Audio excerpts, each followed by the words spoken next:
Kim hansı məsələdə xəta eləyibsə, onu ortadan qaldıraq. Amma ad qoşmaqla, ləqəb qoşmaqla bunun heç bir köməyi olan deyil.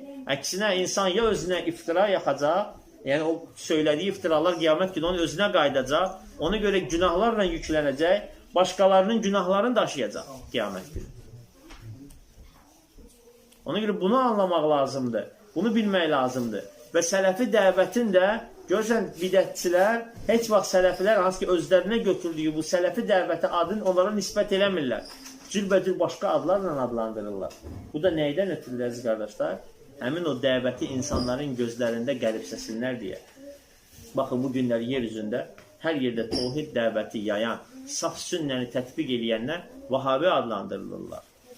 Hansı ki, bunun əsasına gedib çatanda, hansı ki, dedi ki, Şeyx Albani bu gün hal-hazırda kitabını oxuduğumuz, bu məsələlərdə çox dəqiq alim olub və deyir ki, Vahabilik türklər çıxartdı.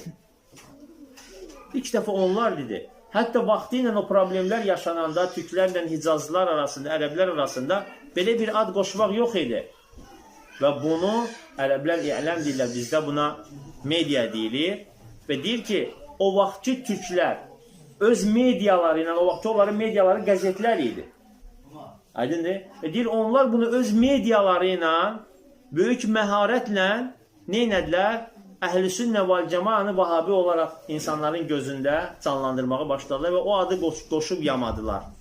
Bax, bu günlərdə yenə də görürsən ki, həmin media hədəfə aldığı nədir? Ancaq bu dəvətdir.